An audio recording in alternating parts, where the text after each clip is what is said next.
Assalamualaikum, selamat siang, selamat sore, selamat pagi, selamat malam, ataupun selamat menyaksikan untuk video kali ini.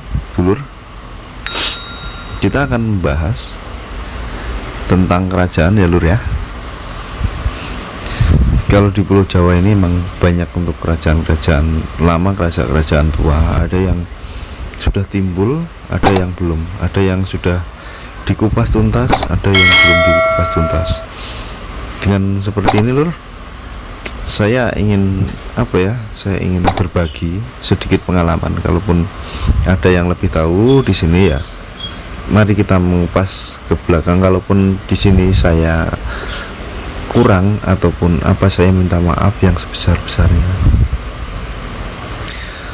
Ya dulu, untuk kesempatan siang hari ini,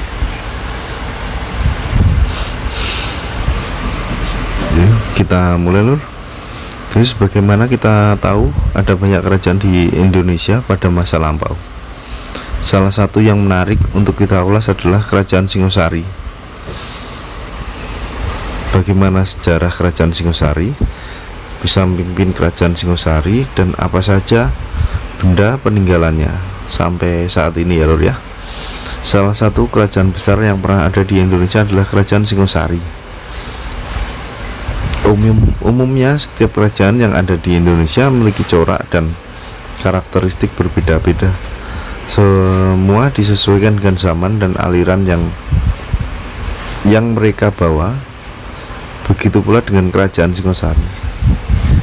Berikut adalah ulasan tentang sejarah Kerajaan Singosari dan bukti peninggalannya. Mari simak lur.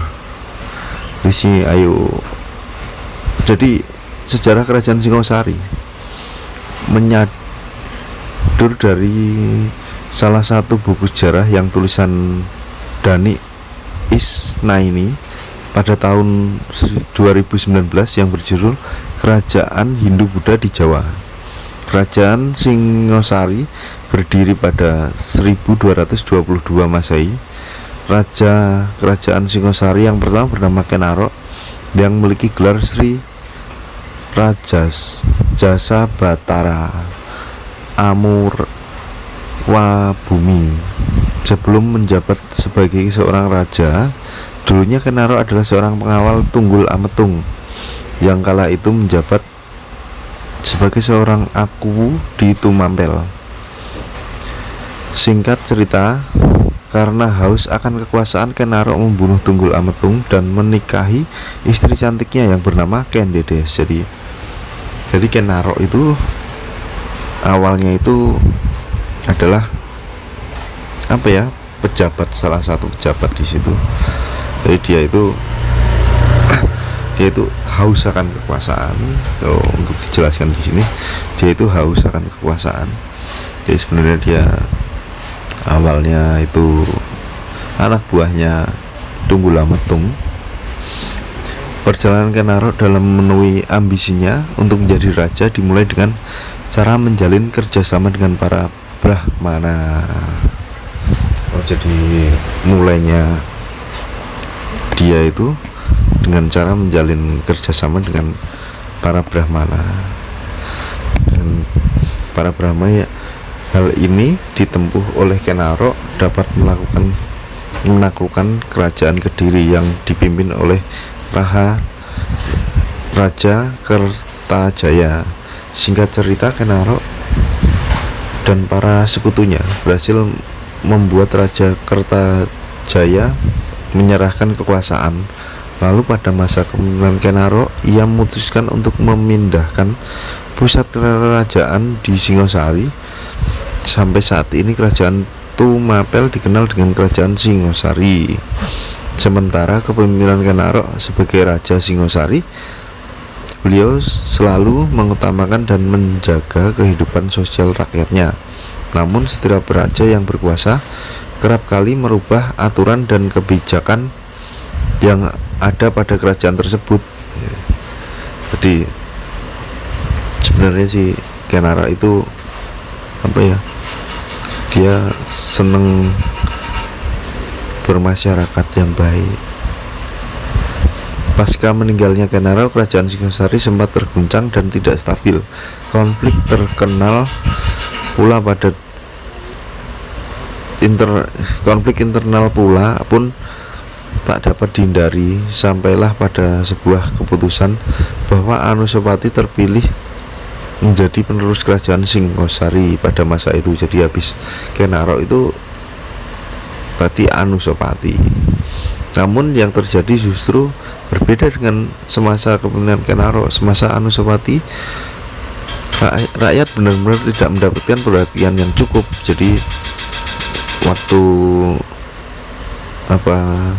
setelah Kenaro itu meninggal, yang meneruskan Anusapati itu membuat agak bergoncang di kehidupan masyarakatnya. Jadi mungkin berbeda dengan kepemimpinannya atau seperti apa ya. Lalu pada akhirnya kerajaan Singosari ini, kejayaan kerajaan Singosari berhasil dikembalikan semasa Raja Kertanegara memimpin. Berikut ini adalah silsilah raja kerajaan Singosari. Pertama itu Kenaro 1222 ya lur ya, sampai 1227 Masehi. Yang kedua itu Anusapati 1227 sampai 1248 Masehi. Tiga itu Tohjaya ya lur, Tohjaya itu 1248 Masehi. Nah, ini jadi Tohjaya itu kayaknya cuma sebentar lur di situ. Ini kita lari di yang keempat ini Wisnuwardana 1248 sampai 1272 Masehi. Yang kelima Kertanegara 1272 sampai 1292 Masehi. Nah, ini kerajaan Singosari benar-benar berubah menjadi kerajaan besar dan kuat semasa kepemimpinan Raja Kertanegara. Hal tersebut dibuktikan dengan berhasilnya kerajaan Singosari tersebut dalam beberapa hal. 1. Ekspansi wilayah kekuasaan dan menjalin hubungan dengan luar negeri. 2. Perkembangan pada sektor perdagangan dan pelayaran. 3. Struktur pemerintahan Singosari yang kokoh. 4. Pengiriman ekspedisi ke Sumatera yang terkenal dengan ekspedisi Pamalayu tahun 1275 Masehi. Yang kelima, perkembangan agama Hindu dan Buddha. Yang keenam, kekuasaan pada jalur dagang atau Selat Malaka, Kepulauan Riau. Keruntuhan kerajaan Singosari terjadi karena beberapa faktor. Salah satu adalah hilangnya sosok Raja Kertanegara karena faktor usia dan minimnya pertahanan saat melakukan ekspansi keluar daerah. Nah, kita lari ke peninggalan lur. Peninggalan kerajaan Singosari. 1. Candi Kidal. Yang kedua Candi Singosari.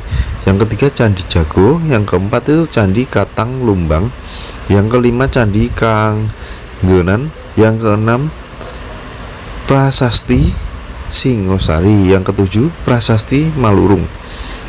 Demikian adalah ulasan tentang kerajaan Singosari ya lur ya, lengkap dengan sejarah dan sisa peninggalannya. Semoga dapat memberikan wawasan pengetahuan sejarah baru bagi Anda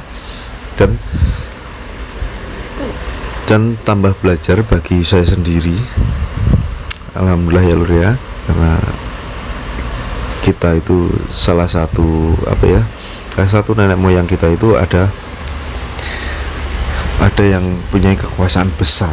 Ya, mungkin waktu kekuasaan itu nggak hanya cuman di satu daerah, bisa di tanah Jawa sampai di luar. Tadi kita sedang bahas sampai ke mana, ke Sumatera, mungkin juga bisa aja mengarah di luar Sumatera, bisa mungkin di Malaysia atau dan sebagainya lur. Jadi seperti itu semua sedulur yang bisa saya sampaikan, yang bisa saya jelaskan, yang bisa saya lanturkan di video kali ini lor. Nah, semoga video ini bermanfaat bagi Anda dan mungkin juga bermanfaat dan bisa untuk pembelajaran bagi saya dan Anda semua yang ada di rumah, yang ada di depan kamera atau depan lensa LCD Anda. Terima kasih lor. Terima kasih untuk semua. Assalamualaikum warahmatullahi wabarakatuh.